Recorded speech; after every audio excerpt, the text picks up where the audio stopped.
It's almost as though someone doesn't want me to put this video out there.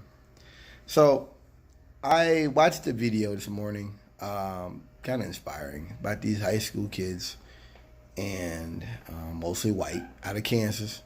And their teacher was asking them about Kaepernick and what they thought about him kneeling, him protesting. And a lot of the kids, for the most part, had pretty positive responses, or at least saying that was his right to protest. And, I thought it was interesting. The only Hispanic guy was like, it's a sports game. They shouldn't be doing that. You know what that really means when they say that? They're saying, I don't care. When you've got these police shootings and stuff, and your response is, it's a sports game, that's not words for, you're saying you don't care. Do you know why black people didn't protest back in the day? You didn't have such a page, all those guys, because they had black leadership. Our black leadership's been destroyed. We don't have any black leadership. They might have made a song with them or something like that, or met with them. They didn't go out and protest because they had Dr. King. They had Medgar Evers. They had Malcolm X. They had black leadership that stood up and spoke out. There's always been radical black speech. There's always been radical black thought in this country. Always. But, and I think also is, the fact that we're not being killed outright no more. We've been kind of led to believe we have a little bit of social capital, I guess. And I think that's distraction. Off subject. So, a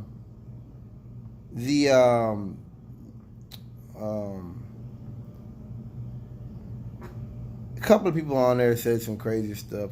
This guy was talking about how he could have spent some money and all this kind of stuff. And this lady said something I thought very interesting. We were talking when LeBron James started wearing the shirts and they came out and did a talk or something. A lot of white folks didn't like that either. It's crazy to me how even white people can tell you the truth sometimes, that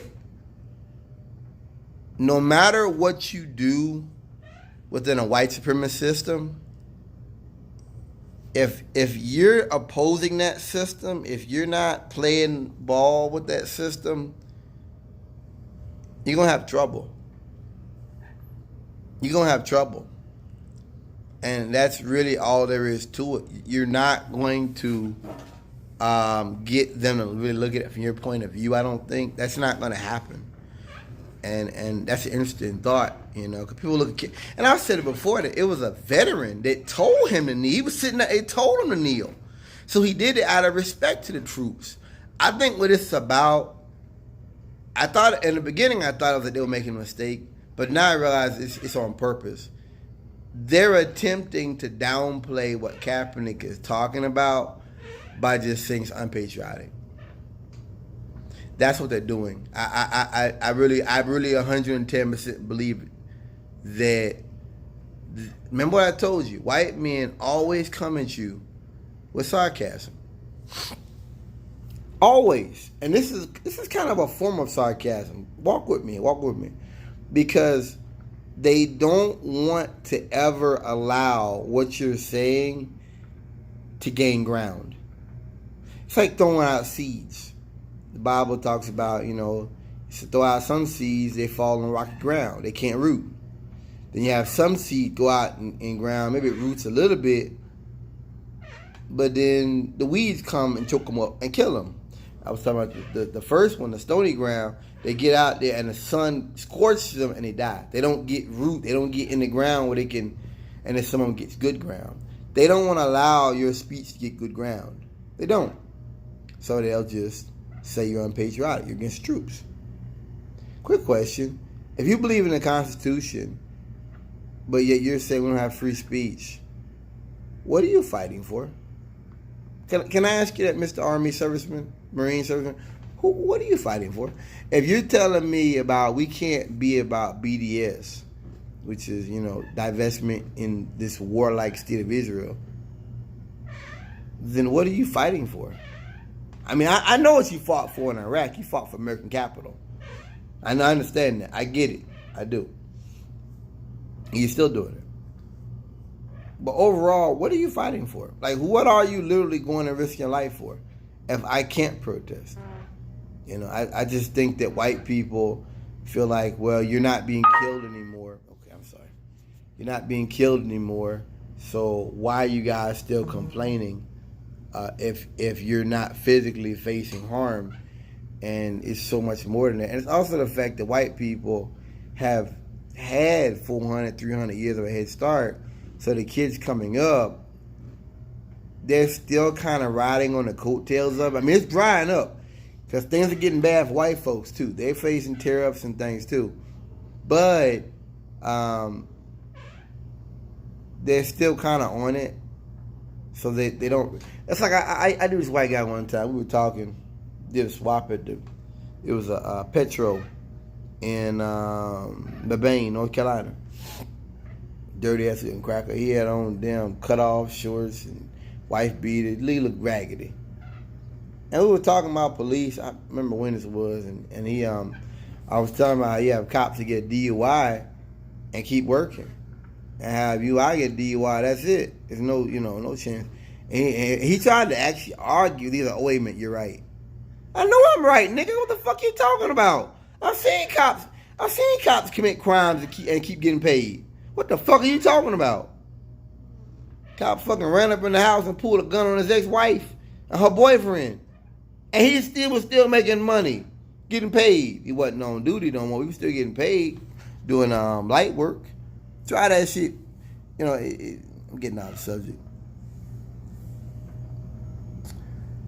You know, and this one guy read Kapernick. I like that. That's one thing white folks do. I like that.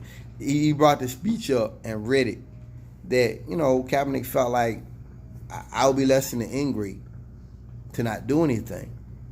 And what first thing came to my mind was because he understands what King and Rosa Parks and Medgar Evers and I think it was Raymond was it Bayard Rustin.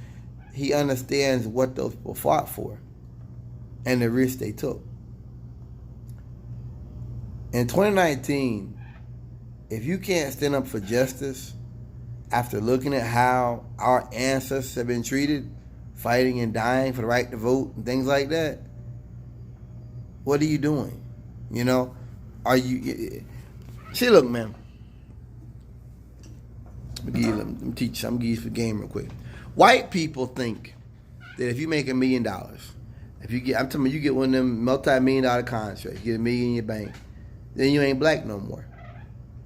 And so I've seen it. I've heard them say this. And so they think that they'll make little jokes. Oh, you're really being oppressed. That means nothing. And what they're in essence saying is you should forget about being black. Doesn't make sense because at any time you can lose all that money. All I gotta do is get hurt, fall down some steps, get in a bad car wreck, have a bad divorce, and guess what? You still gonna be that stinking ass nigga from Kansas City, from East St. Louis. They ain't got no college degree. It's not got an injury. They got a felony or something like that. You still a nigga. You just wearing a uniform and you in shape. That's it. And white folks are saying, no, you making that money so you're in there with us. That's what they're saying. That's how they think. So they make jokes about it, saying that, you know, black people we're doing it to, but it's really crazy because nobody wants to do that. You think Kaepernick wanted to go out there and kneel? You think Kaepernick wanted to go out there and face the death threats he had to face? That's crazy. That's suicidal, man. It's through his life. His family probably been threatened. Do you think he likes that shit? Of course not. Of course not. It's ridiculous. You know. So I'm sorry, camera's all messed up. What it comes down to is this. Learning what our leaders in the civil rights movement went through, he has to stand up. He has to take a stand to violence being done against our people. You're less than ingrate not to. You know, the Little Rock 4, them girls got blew up in the church and all that stuff. That was, you know, come on now. So, peace, y'all.